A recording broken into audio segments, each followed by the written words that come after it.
Muy buenas tardes, un saludo cordial para toda la audiencia de México Libertario y para todas las personas que se conectan a nuestra transmisión en este día viernes 9 de abril, cuando son las 4 de la tarde en la Ciudad de México, las 11 de la noche en España y las 5 de la tarde en Bolivia. Quien les habla, Enrique Cay Áñez, boliviano, politólogo y consultor político, radico en la Ciudad de México y para mí es un placer poder colaborar en esta tarde con los amigos de México Libertario y con la editorial Innisfree. En esta oportunidad nos encontramos con el doctor Philipp Bagus, alemán y economista, profesor de economía de la Universidad Juan Carlos de España y miembro del Mises Institute. También nos encontramos con Sergio Santillán, mexicano, economista y director fundador del Instituto Mises México, quien nos acompaña esta tarde desde Tuxtla Gutiérrez, acá en México. También saludar al querido Víctor Hugo Becerra, director y fundador de México Libertario y quien propició este agradable encuentro. El libro que estamos presentando en esta tarde se llama Defendiendo la deflación, del doctor Philipp Bagus. Y pues bueno, seguramente él va a poder ampliarnos y va a poder compartirnos las principales características y un poco del contenido de este tema que a los liberales siempre nos llama la atención, teniendo en cuenta de que la deflación es mundialmente vendida y mundialmente publicitada como algo malo o como algo polémico. Pues bueno, los liberales sostenemos de que no, de que la deflación es buena y de que trae buenos resultados. En particular, eso es lo que yo siempre he creído respecto a la deflación. Yo no soy economista, yo soy politólogo, pero voy a hacer mi mejor esfuerzo para poder hablar el idioma de los economistas y para poder entenderlos en esta tarde. Así que vamos a dar primeramente lugar al doctor Philipp, que nos acompaña desde Madrid, para poder escuchar su parte inicial y si alguien desea participar o si alguien desea compartir o añadir alguna cosa, pues me hace una señal con la mano para que sea el siguiente en poder dirigirse y el siguiente en poder exponer. Así que saludando nuevamente a las personas que se están conectando y agradeciéndoles por su audiencia, le doy la palabra al doctor Philipp. Muy buenas noches, doctor Philipp, y muchas gracias por su presencia. Muchas gracias, Enrique, por la presentación y muchas gracias a Víctor Hugo por la invitación y a Sergio también. Es un gran placer poder presentar mi libro que se ha traducido al castellano porque estaba escrito originariamente en inglés. De hecho, es resultado de mi tesis doctoral, que, bueno, empecé a estudiar la deflación en el año 2003 en los Estados Unidos, en el Mises Institute, cuando estaba ahí unos 6, 7, 8 semanas en marzo, abril de 2004, y con Guido Hülsmann, que estaba ahí, me ofreció hablamos sobre distintos temas de investigar y al final lo que más me llamó la atención era la deflación, porque es odiado por todo el mundo, sí, por el mainstream, ¿no? Entonces me pareció que ahí había cosas interesantes de descubrir, ¿no? Y luego también escribí mi tesis doctoral sobre el tema y con el título, con otro título más académico, ¿no? Y al final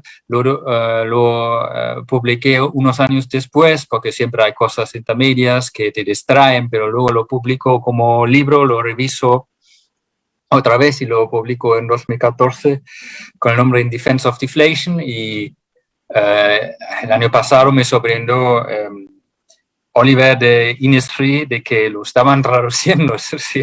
No me había preguntado ni nada, sino simplemente me dice, pues lo vamos a publicar. Pues yo digo, pues eso está bien, está bien publicar el libro en castellano también. Y además un precio más reducido, porque con Springer, que es una editorial muy prestigiosa, pero tiene una política de precios bastante... Para el mundo académico, ¿no? Cuesta como 100 euros, algo así, el libro en inglés. Entonces es mucho mejor tener ahora también en castellano mucho más asequible el libro. Defiendo la deflación, así estoy muy contento. Si quieren, voy a compartir mi pantalla para tener estructurar la presentación. Lo tengo en inglés, pero lo voy a contar en castellano, ¿no? Pues entonces, lo que voy a hacer es, primero, partir de una definición de la deflación, porque ahí ya empiezan las diferencias entre el mundo austríaco y el mundo mainstream. Así es muy importante partir de no de tener confusiones sobre la deflación que utilizamos en el libro. Luego, en segundo lugar, voy a investigar, presentar las diferentes causas de la deflación, porque hay, cuando los precios caen, puede tener varios motivos, y es muy importante qué motivo es para poder evaluar si es bueno o malo, ¿no? La deflación, porque la deflación de precios es siempre un resultado, ¿no? Y entonces hay que ver qué causas son. Y luego, ¿qué son las consecuencias de la deflación? Y también rebatir unos mitos, ¿no? Los mitos sobre la deflación que existen, que son importantes de rebatir. Bien, entonces, ¿qué es la deflación? La famosa revista The Economist lo define así, o dice que simplemente es una amenaza terrible. Eso es de 2014, 2015, pero eso vuelve todos los años, ¿no? Es el problema mayor del mundo, ¿no? La deflación, ¿no? Entonces, es algo muy importante, algo muy peligroso, eso está claro. Luego, Christine Lagarde, que ahora es presidenta del Banco Central Europeo, antes era presidenta del Fondo Monetario Internacional, ella ofrece una definición peculiar también de la deflación, que dice: la deflación es un monstruo, ¿no? Es un monstruo, es horrible, ¿no? Es algo muy horrible. Entonces la pregunta es, claro, si tenemos esta amenaza, el problema más grande del mundo, este monstruo, ¿qué se puede hacer para salvar el mundo de este monstruo, ¿no? ¿Y quién va a ser el caballero blanco que viene a salvar el mundo? Pues el Estado, que produce su dinero, los bancos centrales, y menos mal que los tenemos, y nos salva de la deflación, ¿cómo? Pues imprimiendo nuevo dinero. ¿Qué hace con el dinero? Pues lo da a sus amigos en Wall Street para que nos salven de la deflación. Menos mal. Y aquí tenemos a Ben Bernanke, que saben que era el presidente de la Reserva Federal. Después de Ellen Greenspan, en 2006 empezó su cargo. Y en 2002, en una ponencia en Japón muy famosa, el título de la ponencia fue Deflación, pues, make sure it does not happen here.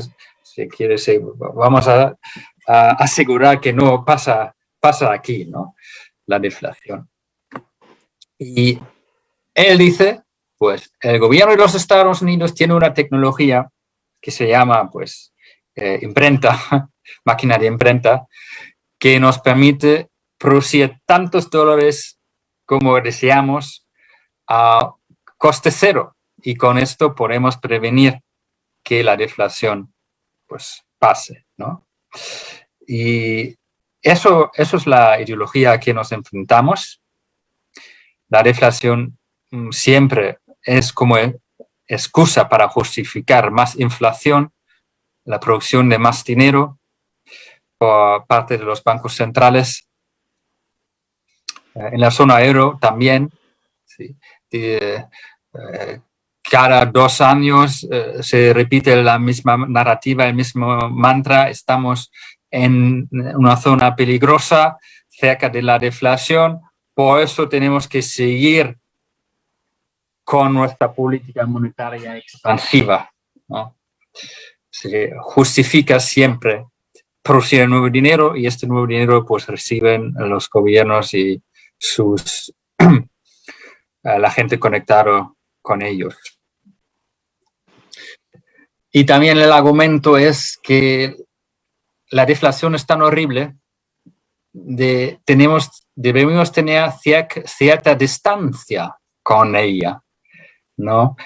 Porque si nos acercamos demasiado al territorio de la deflación es como quicksand, no sé cómo es en español, pero es como arena, ¿no? Que se te saca, ¿no? Entonces, si es peligroso estar en el borde, es decir, una inflación de precios de 0% o de estabilidad de precios, porque si vas al territorio negativo ya te saca y te vas a hundir. Por lo cual, mejor que estamos un poco lejos del cero de la estabilidad de precios. Y por eso, por ejemplo, la Reserva Federal dice, pues necesitamos, nuestro objetivo de inflación es el 2%, no el 0.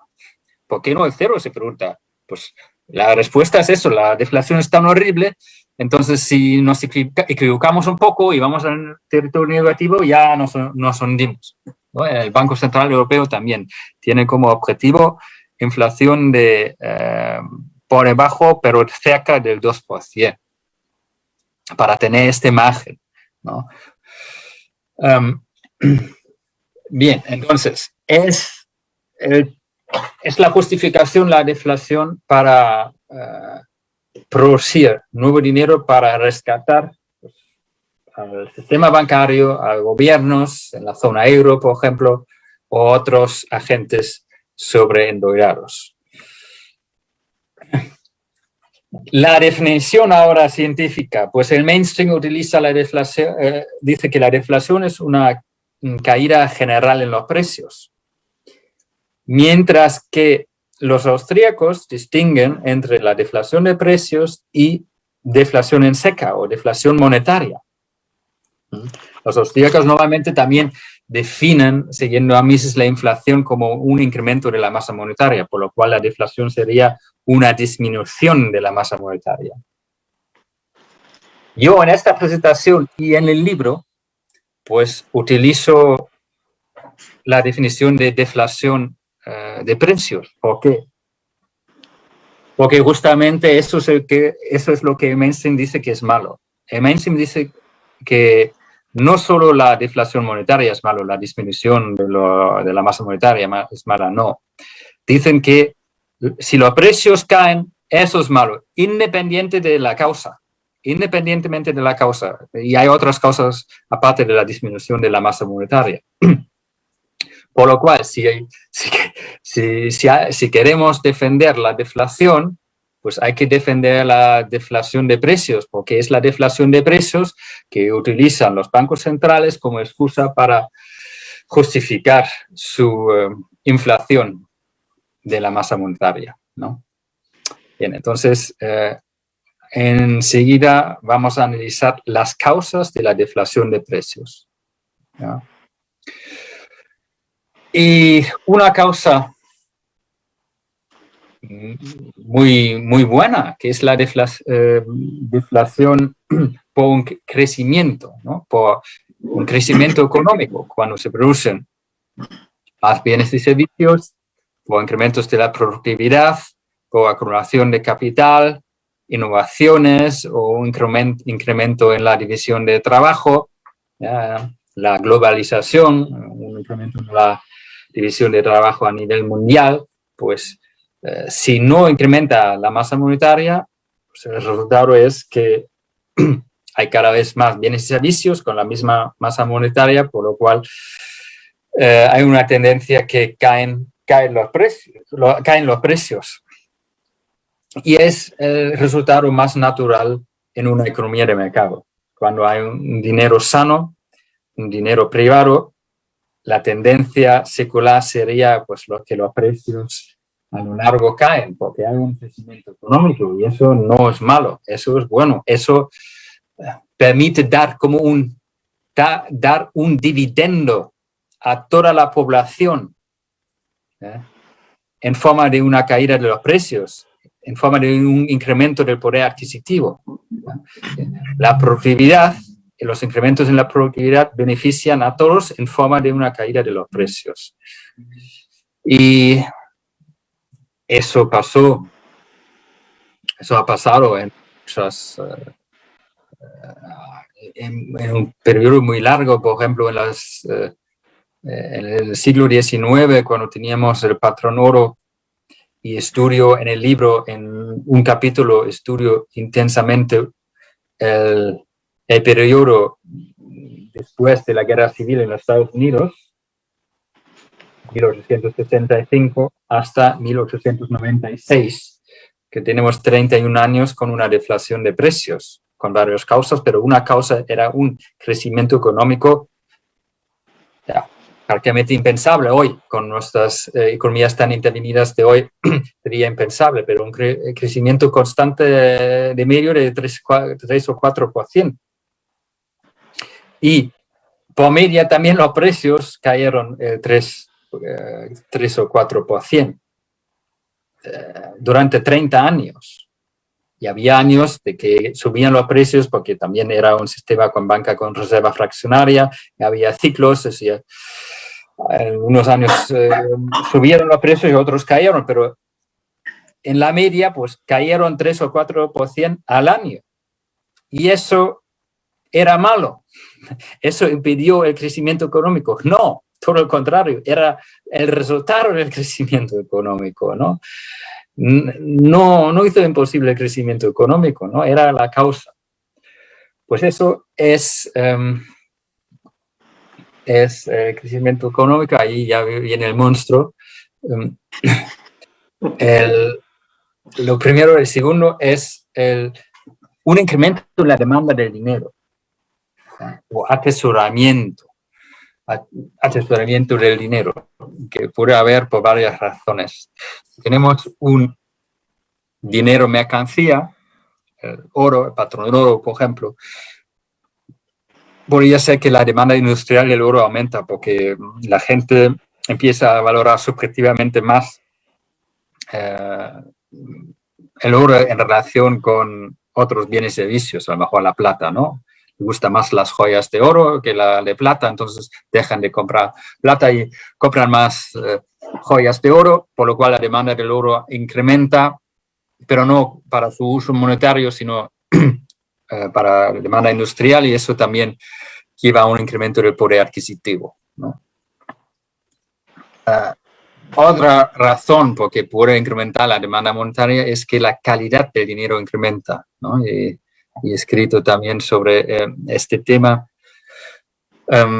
sobre la calidad del dinero, que muchas veces se mira de ella y solo se mira a la cantidad del dinero, pero la calidad del dinero cuando aumenta, pues puede llevar a un incremento de la demanda del dinero, ¿no? La calidad del dinero es su capacidad subjetivamente percibida de cumplir sus funciones como medio de intercambio, medio de atesorar la riqueza y unidad de cuenta.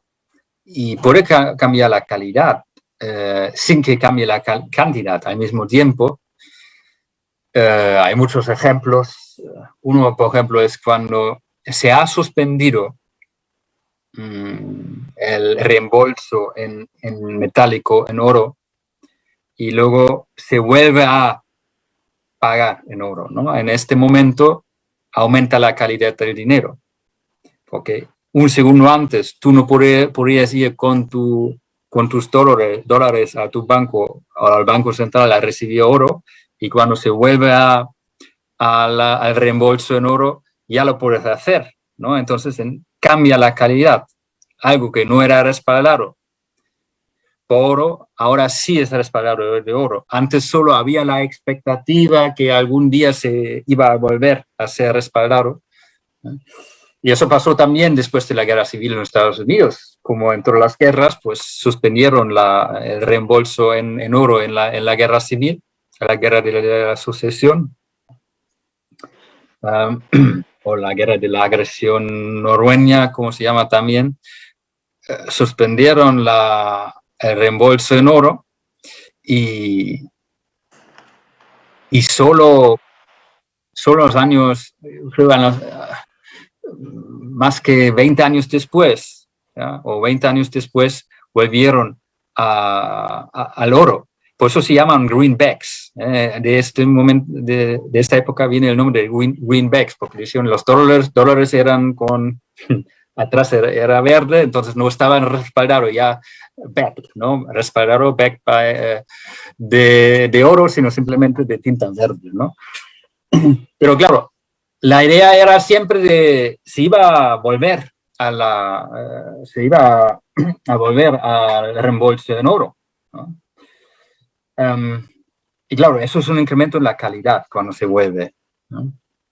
Y claro, la calidad se veía también porque los estados del sur también emitían su propia moneda, y también prometían de que iba a ser respaldado con oro cuando se gane la guerra, ¿no? Y de hecho se ve que el precio de estas divisas cambiaron según las batallas. Si ganan los estados del norte, pues sube el dólar. Aunque la cantidad de los dólares no cambia en este momento. Solo la calidad, porque se espera que van a ganar la guerra, por lo cual lo hace más probable que lo van a respaldar con oro. Pero si pierden la guerra, pues al final lo que pasó con los estados del sur, su divisa va a ser no tener ningún valor, ¿no? Bueno, entonces es la calidad. Podríamos hablar mucho más sobre la calidad. Lo más relevante es probablemente la incertidumbre, ¿no? Porque el dinero es el motivo por el que tenemos dinero, es lo que no sabemos que vamos a querer en el futuro y qué compras vamos a hacer y qué oportunidades se nos van a ofrecer, qué dificultades vamos a tener, por lo cual demandamos dinero como saldo de tesorería por la incertidumbre. Si conocíamos perfectamente todas nuestras necesidades en el futuro, pues entonces pues no necesitaríamos un saldo de dinero, lo invertiríamos todo hasta el momento de que lo necesitábamos, ¿no? Entonces la incertidumbre, cuando aumenta la incertidumbre, pues la gente quiere más, o saldos de tesorerías más altos. Cuando hay una guerra, una catástrofe natural o una pandemia, ¿no? Hay más incertidumbre y la gente pues demanda más dinero. ¿Y qué pasa cuando la gente demanda más dinero? Toda la gente. Claro, si una parte quiere más dinero, la otra menos, pues es fácil. Entonces, unos venden y otros compran dinero. Pero cuando toda la población quiere saldos de tesorerías más altos, ¿qué pasa si la masa monetaria no incrementa? Pues entonces la gente deja de comprar porque quieren saldos de tesorerías más altos y, por otro lado, la gente intenta vender como sea. Entonces, este efecto combinado que la gente quiere vender sus cosas para tener más dinero y la gente al mismo tiempo no quiere comprar, ¿qué hace? Pues que los precios caigan. Y el resultado es que el poder adquisitivo de los saldos de tesorería de las personas aumenta. Es decir, es la solución. Ellos quieren estar más preparados acerca de la incertidumbre que subjetivamente ha incrementado y como resultado incrementa su demanda del dinero y como resultado bajan los precios y el saldo real de la tesorería que tienen, pues pueden comprar más cosas que antes porque los precios han caído.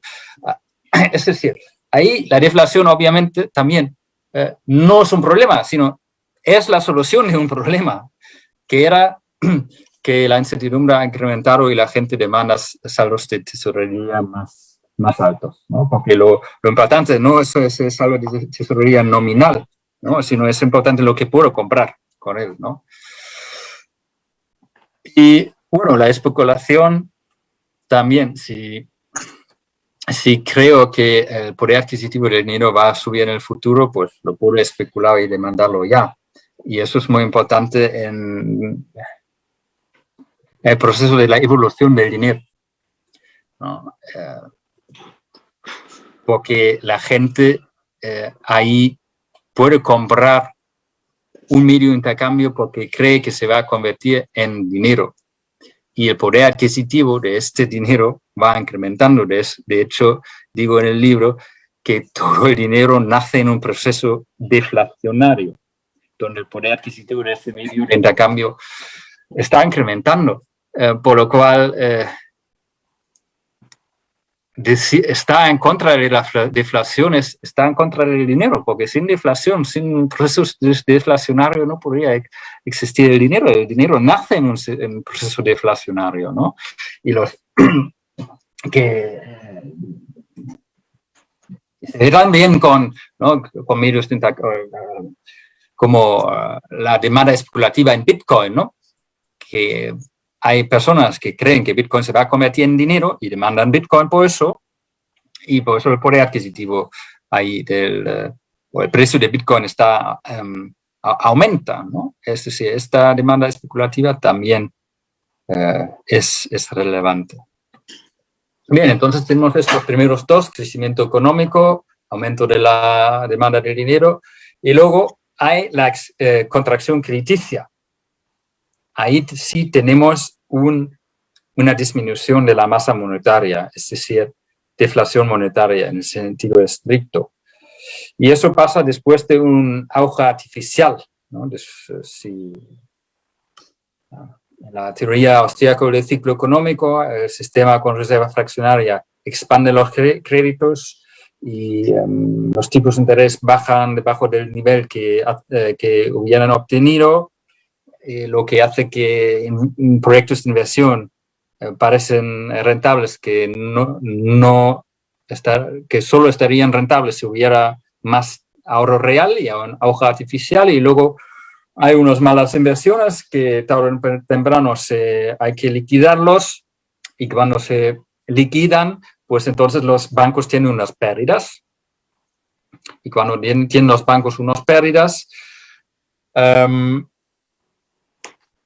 intentan incrementar sus reservas. ¿Y cómo lo hacen? Pues con la contracción crediticia, dan menos créditos, ¿ya? Dan menos préstamos. Cuando se devuelven los préstamos, no dan nuevos para así aumentar sus reservas. Y al mismo tiempo, si las pérdidas de los bancos son muy altas, pues los agentes económicos pues pierden la confianza en los bancos, sobre todo cuando no hay un banco central para salvarlos, y demandan sus depósitos, ¿no? Pierden reservas. Y todo hace que hay una contracción crediticia, y eso vimos después de la gran recesión también, ¿no? Entonces, ¿eso es bueno o malo, la contracción crediticia? Vamos a ver, no.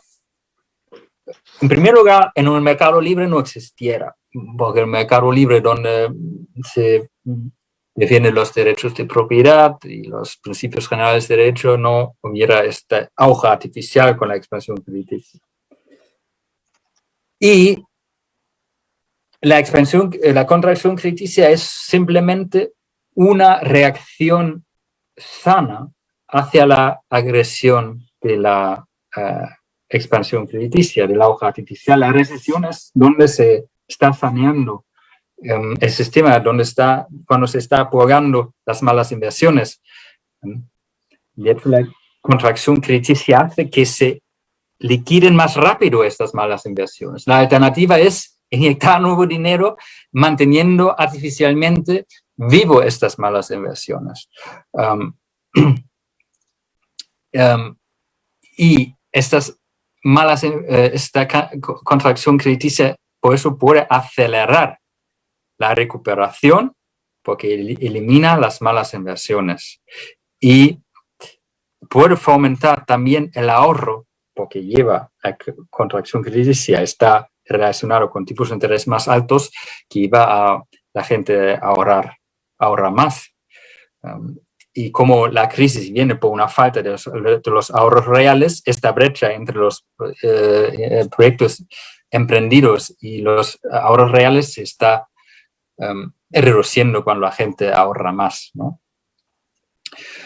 Entonces, la deflación crediticia, contracción crediticia, que es la reacción en un mercado frente a la hoja artificial, es beneficioso, porque nos lleva otra vez hacia un sistema más sano. Lo que sí es problemático como causa de la deflación es la deflación fiat, que está impulsado por el gobierno. Es que el gobierno también puede causar los precios a caer por intervenciones. Y hay varios tipos. La primera es que el gobierno simplemente dice que los precios tienen que caer. Eso podría ser, por ejemplo, si el gobierno pone precios máximos por debajo del nivel del mercado. Entonces los precios tienen que caer. Eso no pasa muchas veces, pero pasó, por ejemplo, en el otro episodio histórico que analizo en el libro, que es la Gran Depresión en Alemania en los años 30. Ahí el canciller Heinrich Brüning, Heinrich como Enrique, ¿no? Enrique Brüning, él dice que los precios de todos los precios tienen que caer un 10% de los salarios de los funcionarios, y caen los precios por eso. Bueno, luego hay la deflación coactiva. Hay de varias formas, 3 formas. Una es el gobierno coge impuestos, dinero, y destruye el dinero. La otra es que el gobierno emite bonos y destruye el dinero. O simplemente los confisca y la gente confisca directamente el dinero. ¿Cuándo el gobierno hace eso? Pues, por ejemplo, después de la Guerra Civil, el episodio que ya mencionamos de la Guerra Civil en los Estados Unidos, se había emitido muchísimos greenbacks. Entonces no podían volver al reembolso en oro porque había demasiados greenbacks. Antes de poder volver al reembolso en oro, primero había que reducir este número de greenbacks. Entonces, ¿cómo se puede hacer? Pues se puede con impuestos, ¿ya? Se reciben los greenbacks y se destruyen. O se emite un bono y reciben greenbacks y se destruyen. Así, la cantidad de los greenbacks que está, a lo mejor tenemos tantas reservas en oro y ahí tenemos enormes cantidades de greenbacks, así se reduce hasta que se puede volver al reembolso. Y el confiscatorio también se confisca, ¿no? Y eso pasó también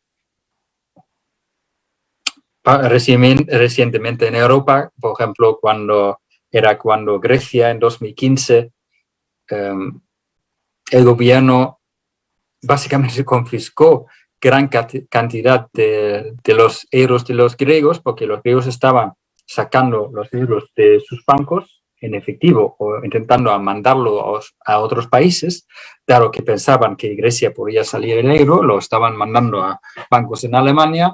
Entonces el gobierno dijo, pues ya vamos a afrontar, cerrar las fronteras con controles de capital y solo puedes sacar 60 euros a la semana, algo así.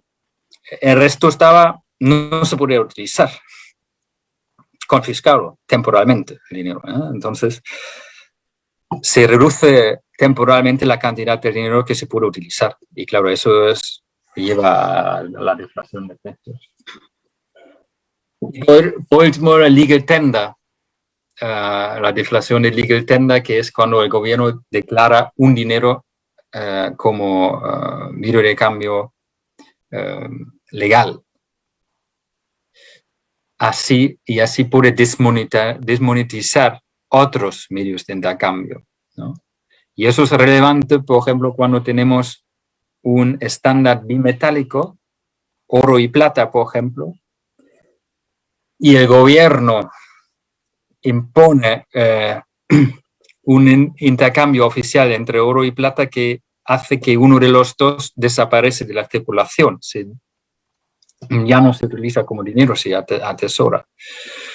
Entonces, antes estaban utilizando oro y plata los dos, y gracias a esta intervención del gobierno solo se utiliza, por ejemplo, solo el oro.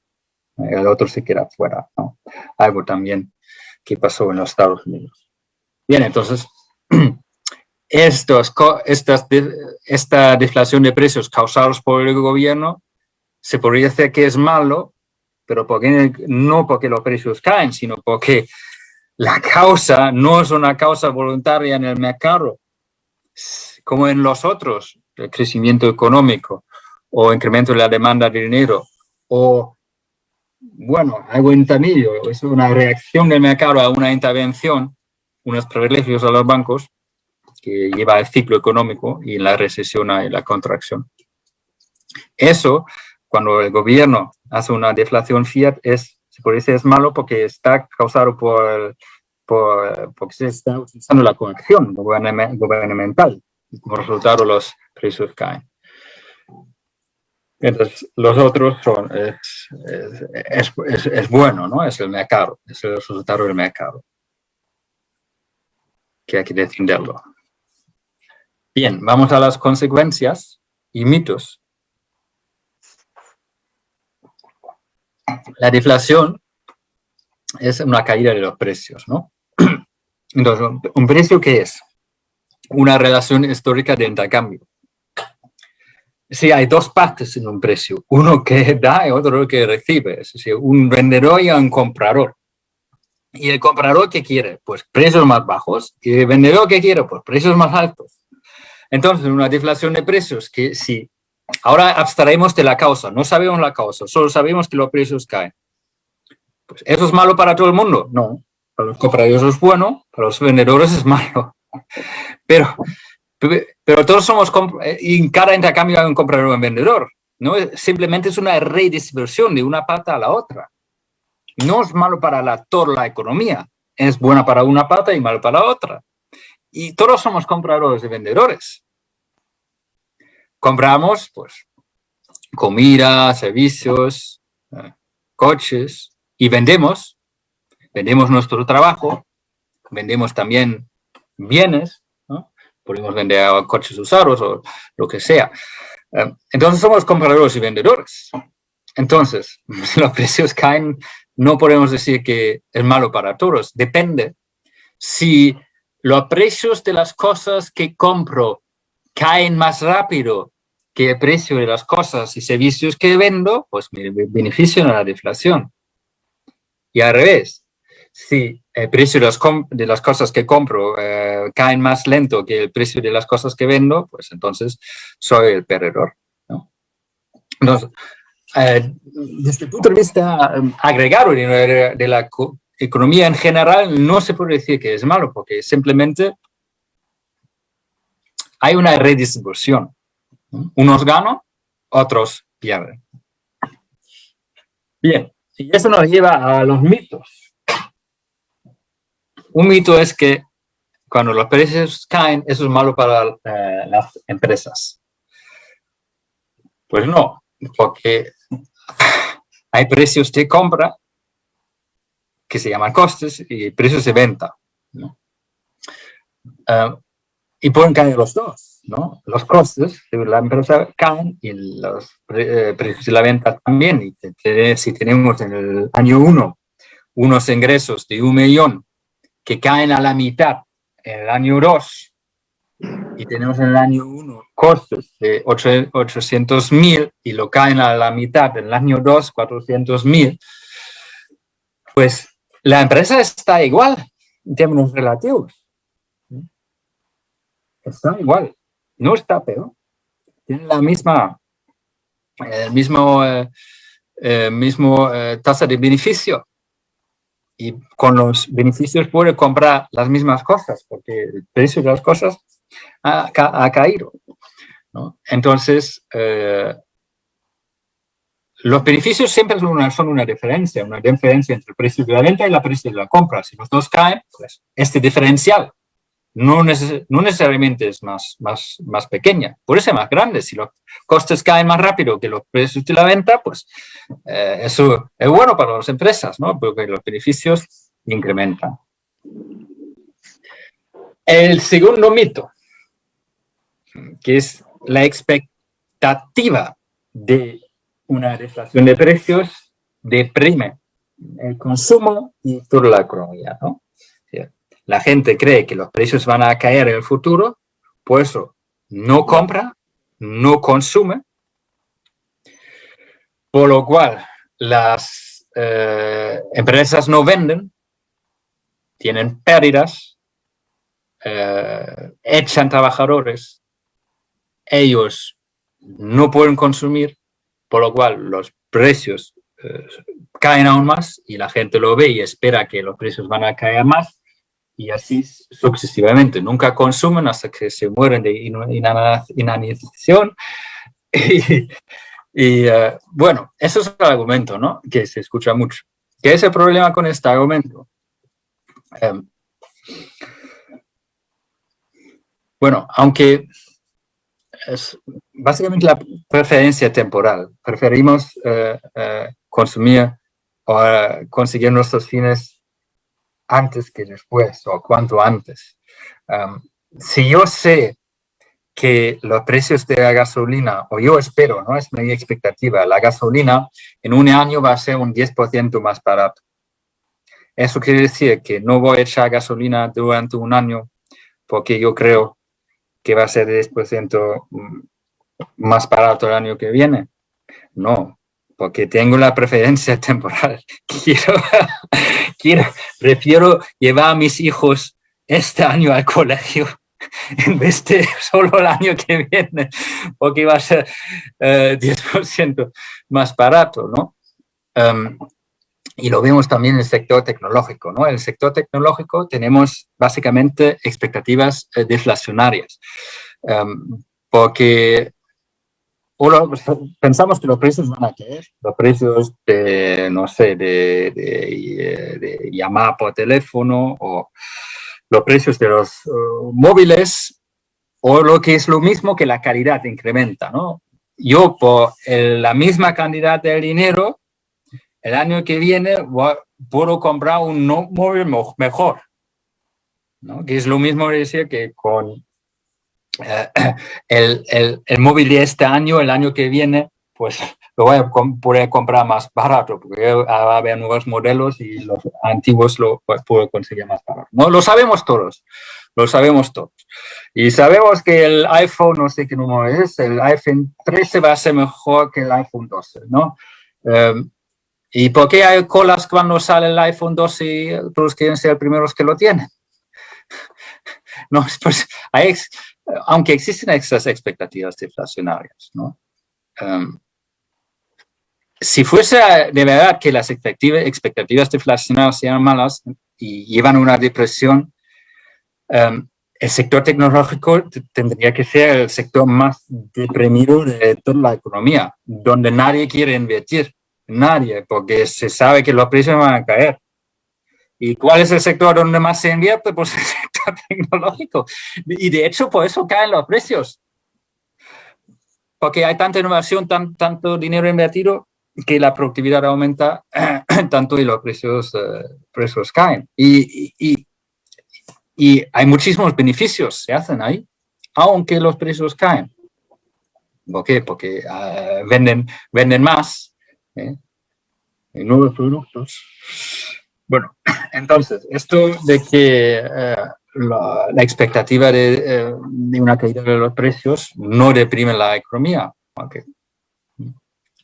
Porque aunque puede existir que los precios van a caer, pero los costes pueden caer más rápido y gracias a la innovación tecnológica, eso pasa en el sector tecnológico, que los costes ahí de las empresas caen más rápido que los precios, ¿no? Bueno, entonces vienen con el siguiente argumento. Dicen que, sí, es verdad, el diferencial es esencial entre los ingresos y los costes, pero algunos costes no pueden caer, son fijos. Y por eso la deflación de precios daña a las empresas, porque los salarios y las deudas son rígidos, no pueden caer. Bueno, sobre los salarios, pues los salarios no pueden caer, primero es por una intervención estatal, que hay salarios mínimos, por ejemplo. Entonces ahí la culpa es del gobierno. Si no existe intervención del gobierno, siempre se puede renegociar.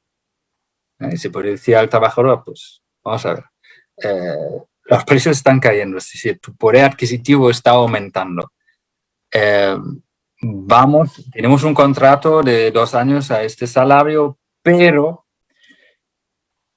si tú quieres mantener tu puesto de trabajo, si no quieres que vamos a la bancarrota, entonces tenemos que ajustarlo, ¿no?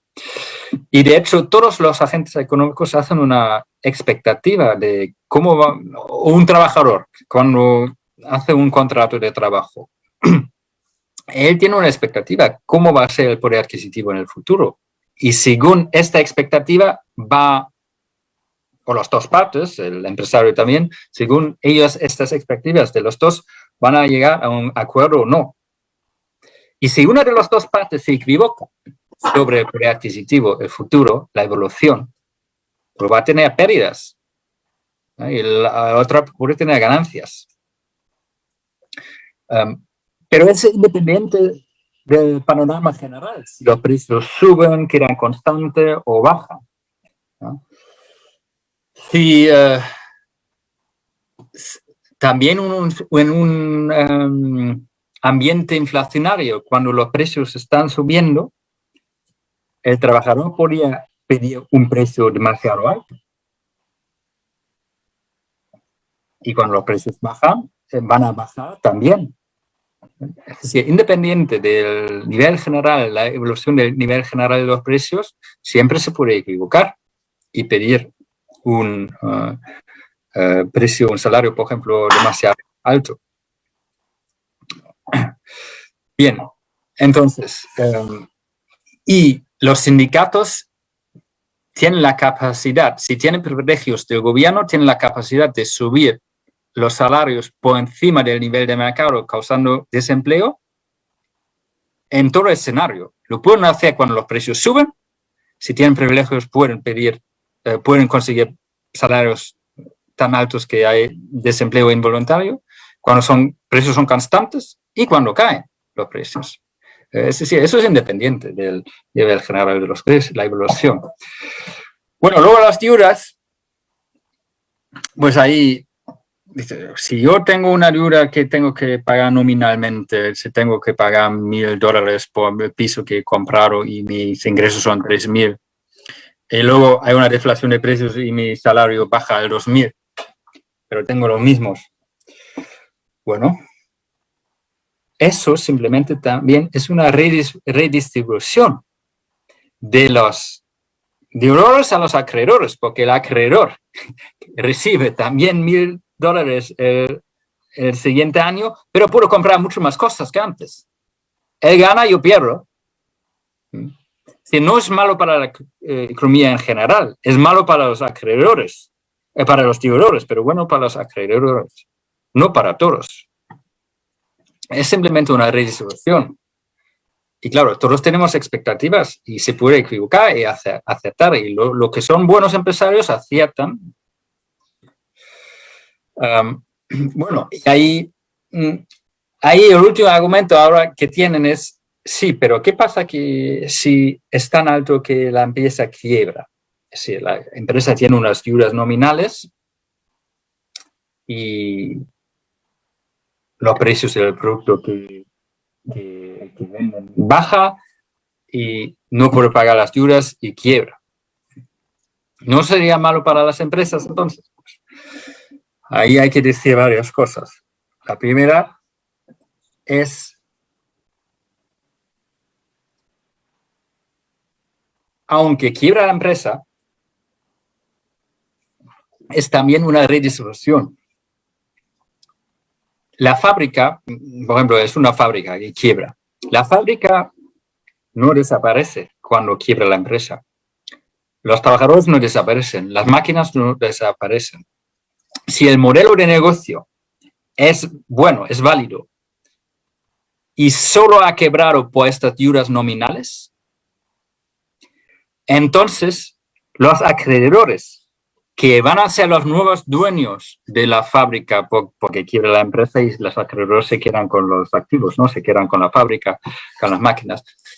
Si el modelo de negocio es bueno, van a seguir produciendo, no van a dejar producir. Si solo ha sido por las deudas, ¿no? Y eso es el argumento de este principio, que la empresa, por las deudas nominales en la deflación de precios, quiebra. Si solo es por eso, pues los nuevos dueños que no van a parar de producir, van a seguir produciendo y solo es una redistribución. Y al fin y al cabo, ¿cuál es la cantidad óptima de las quiebras en una economía de mercado? Pues los que ocurran. Una quiebra quiere decir que alguien ha utilizado mal los recursos escasos de la sociedad y se transfieren estos recursos, estos activos a otros que lo hacen mejor, ¿no? Si alguien prevé una deflación de precios y da un préstamo a otro empresario que monta una fábrica y que no prevé esta deflación de precios, pues luego el empresario quiebra y se queda el otro que ha sido más sabio, más astuto, se queda con los activos. Una quiebra siempre tiene esta función de quitar el control de los recursos de unos que no han podido prever bien, anticipar bien lo que va a pasar y lo da a otros. En una economía de mercado, ¿no? Porque puede haber quiebras, obviamente, por intervención estatal. Bien.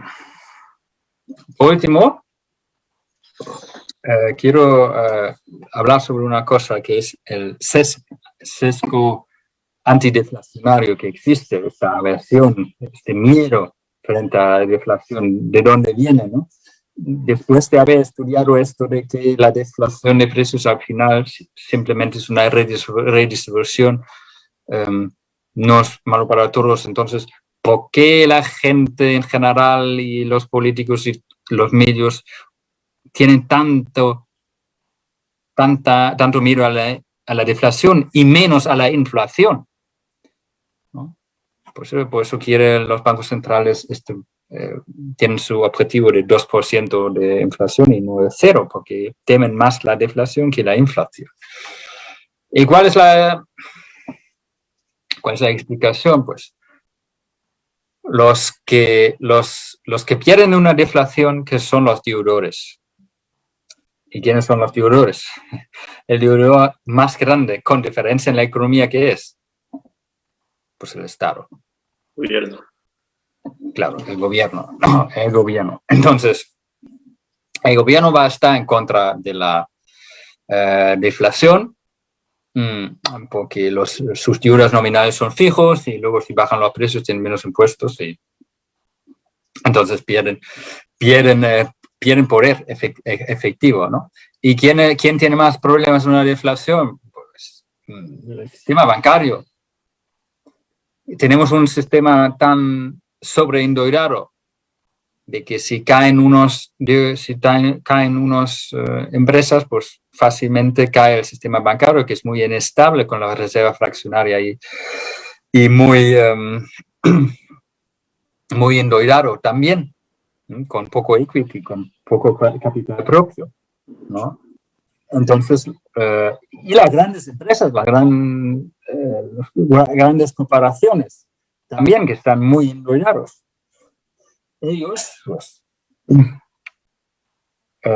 Y ellos, claro, ellos tienen el poder, digamos, ¿no? Los élites, estos del gobierno, el Estado, grandes empresas tienen el poder. ¿Y quiénes son los que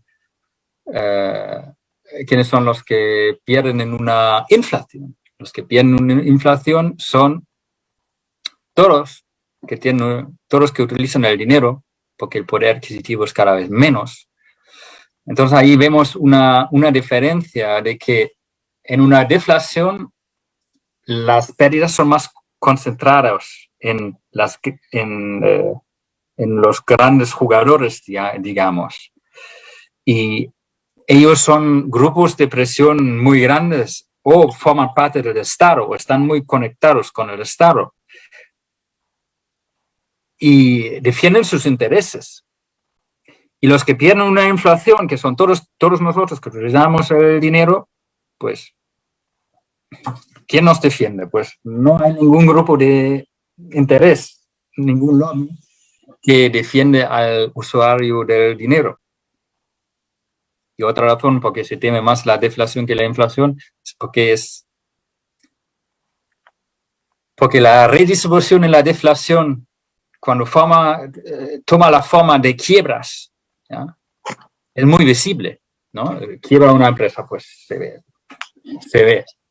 Pero la redistribución en la inflación, cuando millones de personas pierden poder adquisitivo, no es tan llamativo como una quiebra, no es tan visible, tan escandaloso a lo mejor como una quiebra en una deflación.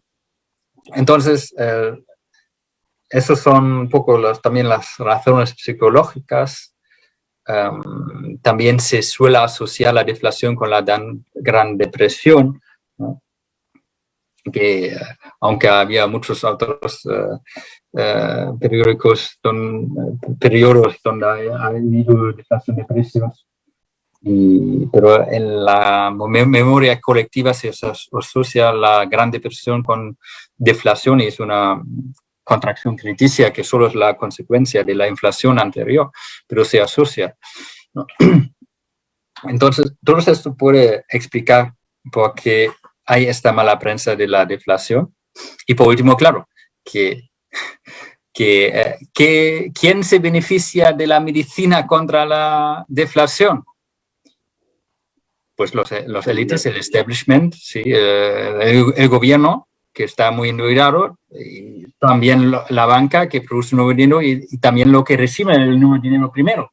¿Quiénes son? Pues las grandes, sobre todo las grandes empresas, etcétera, ¿no? Entonces, ellos tienen muchos intereses de pintar la deflación mal para justificar la inflación, que ellos son los primeros que se benefician, ¿no? Entonces, eso explica el miedo de la deflación y los errores sobre ella. Muy bien, y eso es todo. Muchas gracias. Gracias, doctor Philip. Realmente fascinante la explicación y el resumen que nos acaba de dar. Nos hizo un breve viaje por el tiempo, la guerra de los Estados Unidos, la guerra civil, la Gran Depresión alemana y, por supuesto, se encargó de tumbar uno por uno los mitos, ¿no? Los mitos que existen sobre la deflación, particularmente el mito que yo más conocía y el que siempre se menciona en Latinoamérica. Los keynesistas latinoamericanos hablan de que la deflación produce de que los consumidores no consuman y que pospongan su compra para un futuro bajo la premisa de que en el futuro los productos van a continuar bajando, y siempre hablan y siempre ponen el ejemplo del sector inmobiliario, porque el sector inmobiliario siempre maneja el tema de la plusvalía y de los tiempos. Entonces ellos hablan de que una deflación detonaría el sector inmobiliario, entre otros, pero me parece excelente los ejemplos que nos colocó esta tarde: la educación de los hijos, la tecnología, la gasolina, etcétera. Me gustó también la frase en la que dice: en la deflación solo pierden los poderosos, en la inflación perdemos todos. Y es muy cierto. La deflación es aquella que afecta a los coludidos y a los que tienen pactos y alianzas con los estados. Y es por eso que se la vende tan mal. En cambio, en la inflación salimos perjudicados la gran mayoría. Ahora me gustaría darle la palabra al querido Sergio. Sergio, 5 minutos, porque ya estamos pasando la hora, en la que puedas dar tus precisiones y tus puntuaciones respecto a este tema. Adelante, Sergio. Tu audio, Sergio. Activa tu audio, por favor. Ya. Perfecto. Muy precisa la exposición, muy clara, muy controvertida también por cierta parte de economistas, porque creo que yo nunca he escuchado, uno toma las clases de economía, jamás he escuchado a algún economista o en los medios que diga que la deflación es algo positivo. Creo que o sea, no hay precedentes de ninguna, o sea, me pongo a pensar todos los economistas que llevamos en la carrera, no hay ninguno. O sea, me parece sorprendente y me gustaría preguntarle por qué escogió este tema tan controvertido en ese sentido, porque va en contra de prácticamente hasta de la enseñanza que nos dan en la escuela de economía. Quiero recordar que hasta aquí en México, por ejemplo, se sigue la regla de Friedman de cada año 3% anual de inflación. El año pasado, el último trimestre, tuvimos 2.1 y habían economistas alarmados porque se está inflando menos de lo que es necesario. Métele a la maquinita, imprime. Entonces a mí, porque yo lo he seguido desde hace muchos años, me parece muy hasta atrevido defender la deflación. Obviamente, como nos lo explicó, esto es positivo. Prácticamente la deflación es un ajuste de las preferencias de los consumidores. Como en el libre mercado está actuando conforme a las preferencias de los consumidores, conforme a sus gustos. Entonces no tiene nada de negativo. Puede haber inclusive malas rachas, pero es normal cuando se invierte mal, se obtienen malos resultados. Entonces, a partir de todo este contexto, de lo que le acabo de decir, a mí me surge la duda por qué escribir de ese tema. De hecho, no sé si yo creo que algún economista, yo me pongo a ver los titulares y hay economistas, no sé, en España he visto algunos que están ahí ligados a la política, un tipo muy curiosillo ahí, Garzón, que imprima más, no hay problema. O sea, la cosa es que somos pobres porque no imprimimos, ¿no? Ese es el problema, ¿no? Imprime más y cada año, pues no hay problema, ni siquiera creo que entiende cuál es el problema en sí, pero va en contra de todo lo que nos enseñan. Entonces, esa es como que mi duda, más que, porque la explicación fue muy precisa, muy concreta. Creo que todo el mundo debería cuando menos darle una escuchada. Entonces, eso es más mi pregunta. ¿Por qué elegir el tema de la deflación? Adelante, doctor Philip.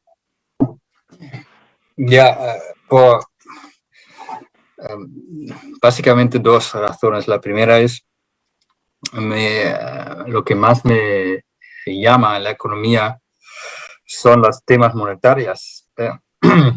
Y la teoría del ciclo, etcétera, la teoría del capital, y como se ha escrito muchísimo sobre la inflación, ¿no? Pero sobre la deflación, muy poco.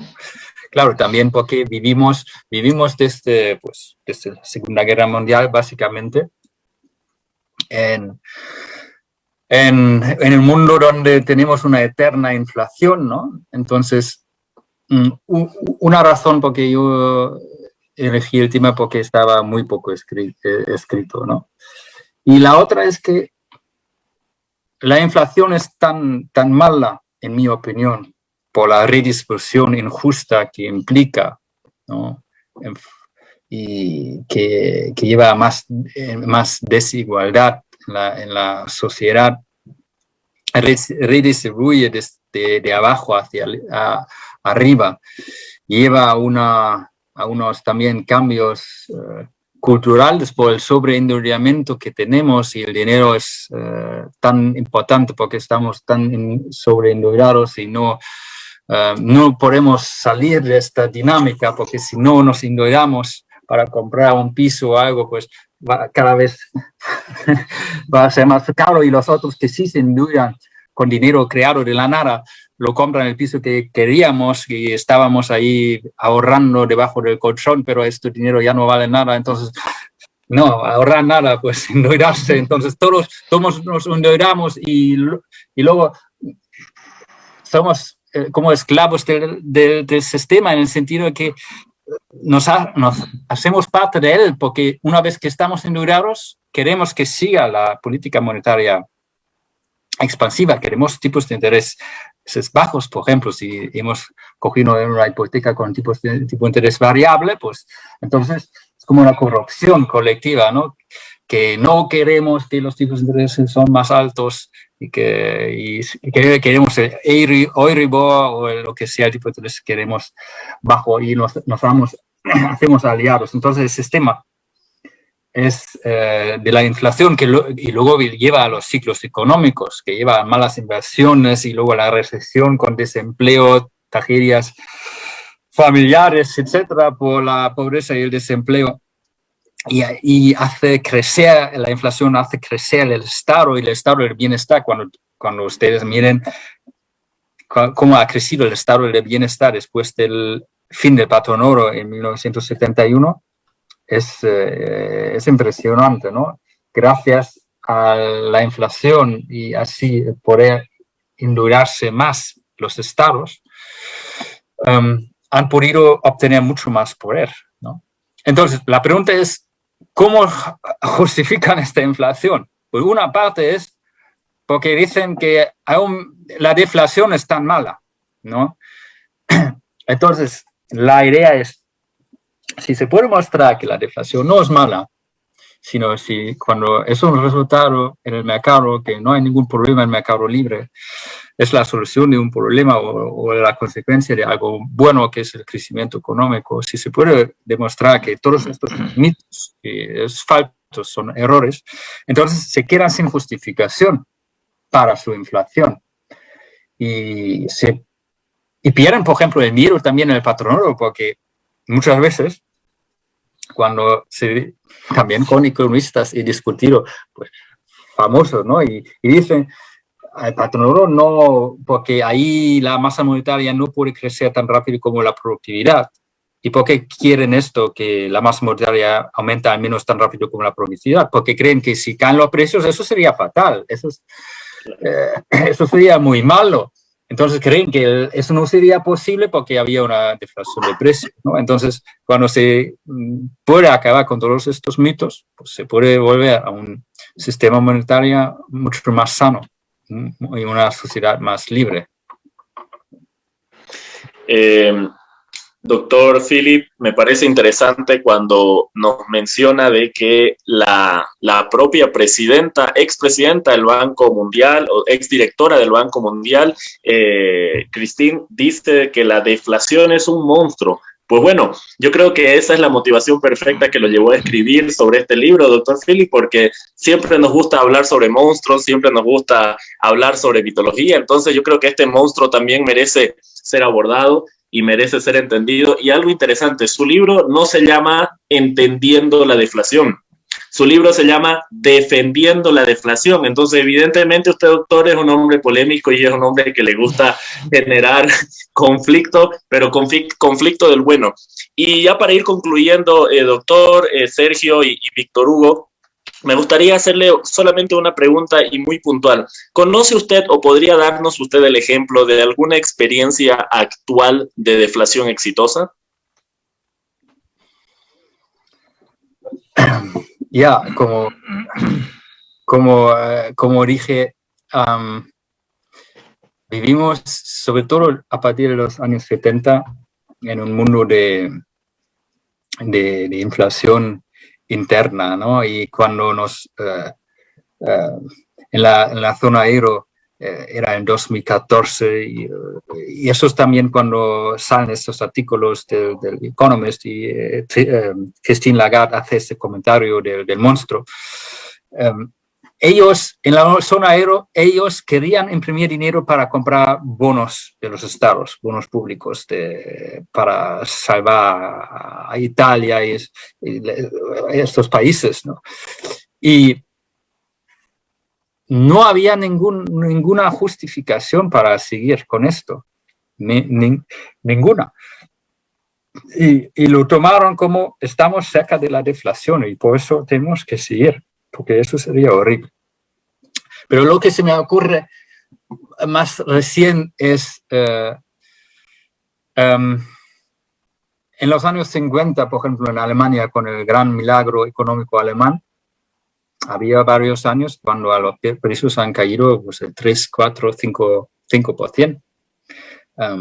Claro, nadie se acuerda ahora de esto, pero era el resultado de este milagro, de hecho, ¿no? Porque la productividad aumentaba tanto que los precios cayeron. Y no era un problema, no, era la consecuencia de algo muy bueno, muy positivo.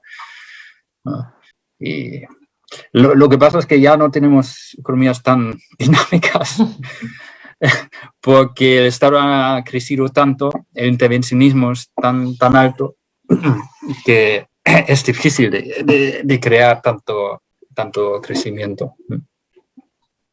Perfecto, doctor. Entonces, ya para ir concluyendo y agradeciéndoles a todos por su tiempo, quisiera enviar un saludo a Oliver Serrano de Innisfree, la editorial que ha permitido la traducción y la publicación de la obra del doctor Philip al español y para el público latinoamericano. Por último, quería saber, Víctor Hugo, si nos podés hablar un poco sobre las siguientes presentaciones y los siguientes productos que vamos a presentar en México Libertario junto con Innisfree. Víctor Hugo, ¿estás por ahí?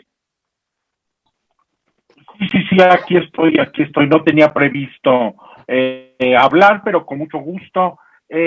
Sí, tenemos previsto, con Innisfree acabamos de concretar, hacer una presentación. Yo espero que para fines de este mes, de la obra de Robert Nozick, de Utopía, Estado, no recuerdo ahorita el nombre completo, y con Ricardo Manuel Rojas, el reconocido escritor, juez, académico argentino, y que nos va a acompañar también Felipe Munizaga de Chile. Felipe Munizaga es presidente de la Fundación Nozick, que se dedica a difundir la figura y la obra de Robert Nozick. Entonces me parece que es un buen motivo para hablar de minarquismo y hablar del Estado mínimo. Entonces, tú ya nos habías comentado que nos vas a ayudar con la moderación de ese evento, Enrique. Entonces te ratifico la invitación. Yo espero ya concretar en unos días esto. Tenemos también, pues nuestras actividades normales con Somos Innovación. La próxima semana transmitimos un evento en relación a por qué ha sido exitosa la vacunación en Chile. Lo hacemos con un investigador, Juan Lago, de la Fundación para el Progreso de Axel Kaiser en Santiago, y que nos va a hablar de, pues cuáles son los factores que están detrás de este ejemplo mundial de eficacia y de rapidez que significa Chile. Y el lunes también transmitimos nuestro programa quincenal, Encuentro Libertario. Nos va a hablar un reconocido filósofo español, Santiago Navajas. Nos va a hablar del feminismo y del vínculo del libertarismo, las tensiones con la derecha y el conservadurismo. Esto coordinado, dirigido por Eduardo Ruiz, con la participación de María José Salinas.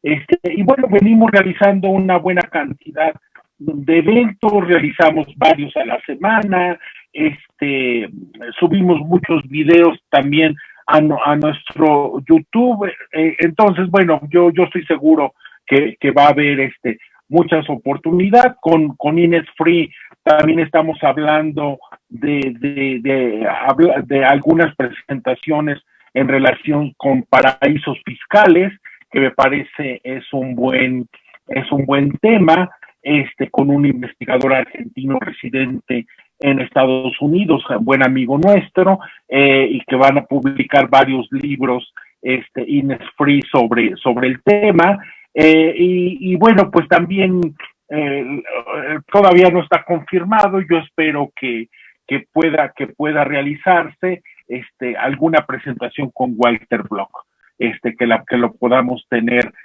aquí, ojalá podamos confirmarlo pronto. Y bueno, pues eso es básicamente lo más inmediato, pero yo les insistiría en meterse a nuestras redes sociales. Estamos en Facebook y estamos en Twitter principalmente, y allí sacamos con mucha insistencia nuestras actividades, porque pues, nosotros creemos que una organización de la sociedad civil que no se ve, pues bueno, pues eso si no hiciera nada, y por lo tanto insistimos mucho en nuestros eventos y en los invitados, y para que la gente los conozca y vaya familiarizándose con ellos.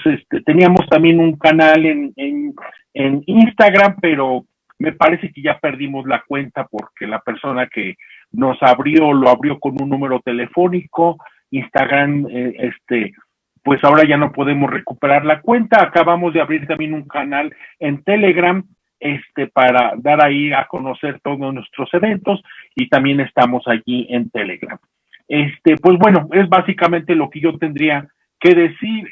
Enrique, agradeciendo, bueno, al doctor Bagus, agradeciendo a Sergio Santillán, viejo amigo de México Libertario, y bueno, pues y al Instituto Mises México, claro, y a ti, que bueno, pues es un fichaje espléndido el que tenemos, Enrique. Bueno, es lo que yo podría decir sobre el tema.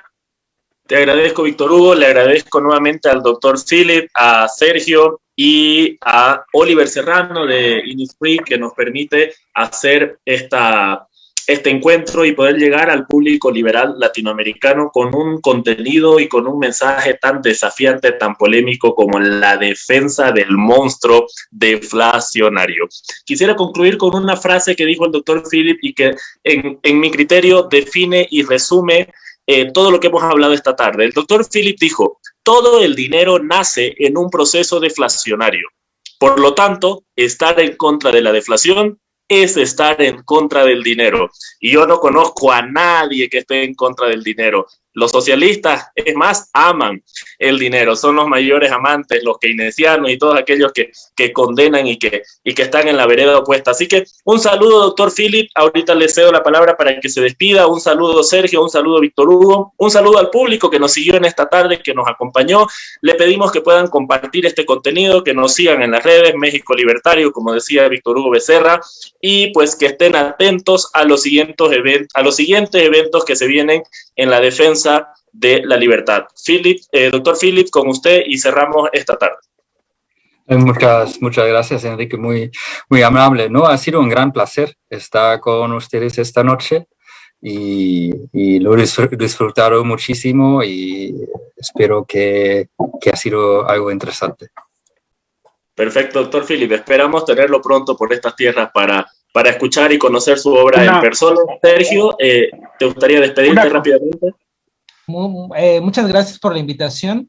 Por fin pude conocer y hablar al doctor Bagus. Yo tengo años que lo sigo. Todo lo que esté en YouTube y esté en internet, yo lo he leído. Me parece una persona muy inteligente. Su debate con Walter Block que tuvo ahí con la cuarentena me pareció brutal. Y su libro también, casi ya lo termino. Me parece muy interesante, y muchísimas gracias, Víctor, de verdad, otra vez, porque también me puedo acercar a mis ídolos intelectuales, a toda la gente que he seguido desde hace mucho tiempo. Y la verdad, estoy muy contento. Muchas gracias, Víctor. Y doctor y Enrique. Gracias. Víctor Hugo, cerramos contigo. Sí, muchas gracias. Gracias a ti, Sergio, porque bueno, podemos realizar actividades en conjunto con con Mises México, que para mí es un gran gusto, es nuestra segunda actividad, ¿verdad? Junto con la entrevista que tuvimos. ¿A quién entrevistaste? Se me fue la onda. A Iván Kachanowski y Andrea. Con Eduardo. Andrea Rondón. Así es, sí. Sobre la Escuela Austriaca de Economía. Sí, a mí sí. Se me olvidó nada más comentar, perdón, es que México Libertario, bueno, pues estamos cerca de un grupo de personas, jóvenes, la mayoría de ellos, que están buscando crear un partido libertario en México. Y la próxima semana, ellos van a tener un evento muy, muy importante. El día 14 a las 7 de la noche, que es miércoles 14, 7 de la noche, van a presentar una campaña en relación con pañuelos amarillos, y nos va a acompañar, vamos a tener el gran privilegio de que Gloria Álvarez, Antonella Martí y Axel Kaiser nos acompañen precisamente en el inicio de esta campaña. La idea es, bueno, pues sensibilizar a las personas sobre los derechos civiles, de que el libertarismo no es solamente la defensa, que es muy importante, de mercados y libertad económica, sino también y fundamentalmente el libertarismo es la defensa de los derechos individuales. Bueno, pues vamos a tener esta campaña. Antonella Martí viene a México invitada por México Libertario, y nosotros cedimos la posibilidad de que ella pudiera realizar un evento con los amigos del Partido Libertario MX. Y bueno, pues junto tenemos también con la gente del Partido Libertario un próximo conversatorio con Víctor Ruiz, que es un reconocidísimo investigador y experto en materia de este gran problema que tenemos en México, que es la cuestión energética, específicamente la electricidad. Bueno, esto es básicamente lo que yo quería decir. Sigan también, por favor, en sus redes, que están haciendo un trabajo espléndido en Twitter, en Facebook, en TikTok, en Instagram, a la gente del Partido Libertario MX. Era básicamente lo que quería comentar, Enrique. Perdón. Muchas gracias, Víctor Hugo. Queda entonces la invitación hecha para el evento con Antonella y con Gloria. Nuevamente el agradecimiento al doctor Philip, a Sergio, y será hasta la próxima. Que tengan muy buena noche y un bonito fin de semana todos ustedes. Saludos. Muy bien, muchas gracias. Adiós. Chao, chao.